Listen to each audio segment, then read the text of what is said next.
PlayStation VR 2 is just under a month away, but is it already in trouble and doomed to fail? Before we go into that, do me a favor, hit that like button and make sure you hit subscribe so you don't miss out on any more videos like this. Let's get started. We have breaking PlayStation VR 2 news from Bloomberg, and it's not very good. Not very good at all.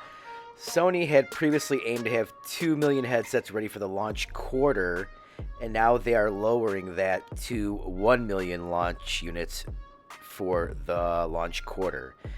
And they're only estimated to ship around 1.5 million units total between April and March of next year. That is a big yikes. And this is straight from Takashi Mochizuki from Bloomberg. And analysts are just saying that Sony's not very serious about VR. They just want to keep a footprint in there in case it's a huge deal in the future. They basically said that PSVR 2 is just for a true Sony PlayStation fan. And these are quotes from a writer from Bloomberg.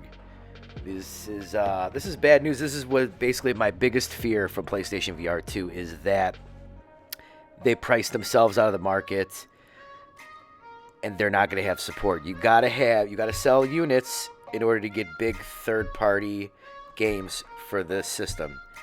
And you got to have big games to sell units. It's a chicken and the egg scenario. And it was the only thing at all that I was concerned about with PlayStation VR 2 was it not selling enough units, and developers, publishers were not going to support it.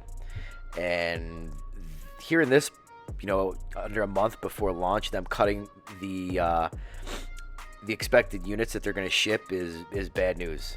It's totally bad news. I was very skeptical about it. I thought that the price was not that what you're paying you're paying for good tech, but I just thought that maybe they priced themselves a little too high, and they should have maybe dumbed down the headset a little bit in order to get a lower price, that more mass market price, to be more successful.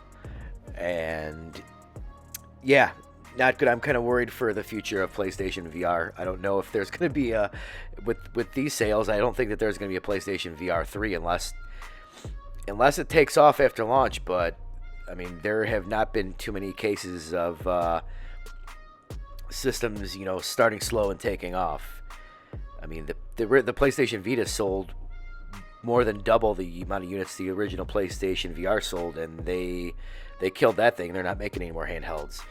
So, yep. Overall, this is not great news. I'm still probably going to pick one up. I have mine pre-ordered. I'm still probably going to keep it, and hopefully look for some VR content later down the road on the channel. Let me know what you think about this news in the comments below, and I will see you guys next time. Later.